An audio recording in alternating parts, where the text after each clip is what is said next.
Now I move my other pawn up. You can see that it's also protected or backed by my G knight.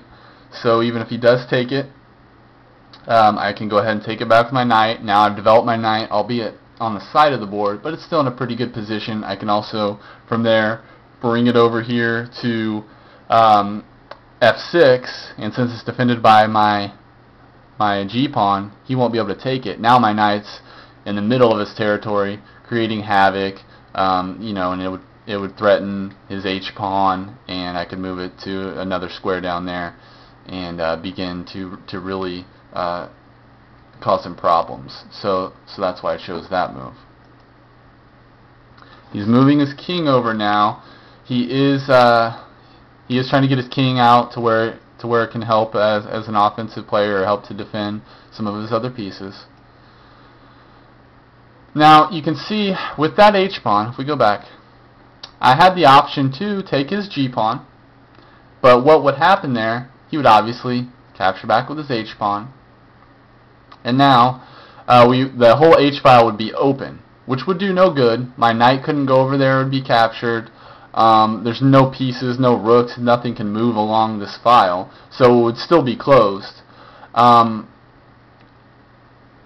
There's no particular advantage for me to do that, so I just move my pawn up a square and seal the deal, close it. Now my 3 pawns here are threatening this square, and this square, in the heart of Black's territory. His king can't go anywhere on this side of the board at all, ever. It just cannot come over here unless somehow he was to get his knights over and start taking out these pawns. And what's really key about this is that you'll notice, yeah, it's closed, yeah, neither of us can really do anything there. However, I am storming into Black's territory. I have actually 2 of my pawns in his territory. He has none in mine. So you can see I've developed and advanced my pawns a lot further than he has. That's an advantage. My idea already is to eventually at some point eliminate this H pawn, and then my H pawn will just have a 1-2 move run to a queen promotion. Now that's way a lot of moves away, but that's eventually what I'm looking at. And I've got some other ideas too of what I can do there. If nothing else, it's a locked position, then we can focus our attack on this side of the board, and maybe in the end game come back here and I'll have the advantage because my pawns have advanced further than his. We'll see how that turns out. Moves his knight. He moved it to the side of the board and he moved it backwards away from the attack. That's going to be a good defensive knight, but it's not going to help him too much right now, at least. I move my king over. I actually am planning out an attack now with my king, and you'll see what happens. Moves his A pawn. These are strategic moves.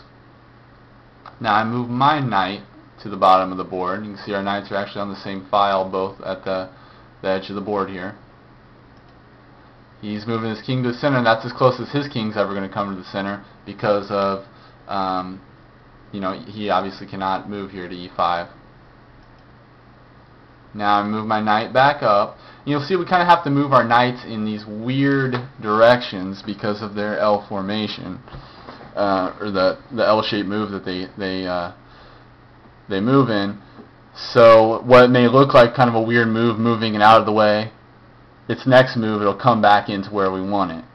And the way knights move, you can actually take 3 moves with a knight to reposition it over 1 square, which is kind of a funky thing to do, but that's how you have to do it.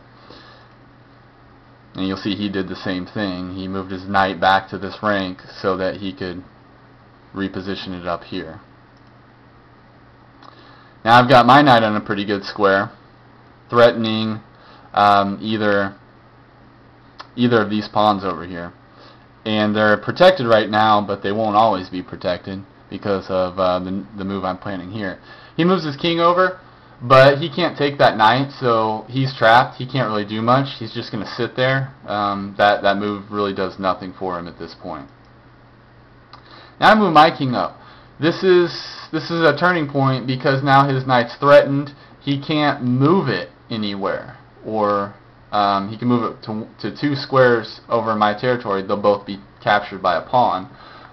So He's not going to do that. What he can do is defend. But in defending his knight, he's now hung his a-pawn. So, and I saw that coming, and I knew he would have to do that. So obviously, I'm going to go ahead and take it. Now he moves his knight back, which he kind of has to do, because remember, with knights, your moves are very limited, and you know, there's only certain things you can do with them. So that's what he had to do. I move my king back because I know that I'll need to. I don't want to leave my knight there, because eventually what he's going to do is position his pawns in such a way that I won't be able to move it at all, and then he's going to run his king over and he'll be able to take it. So I want to try to get my knight back out of there now that I've captured that pawn as fast as I can. So now I have to move my king to free up the spot on b4 so I can move my knight. And again, his moves are limited. He can't move anything on this side of the board. He can't really move this knight. He can move his other knight, but that's just going to move back and forth. So it's really a matter of moving his knight or his king. He chooses to move his king.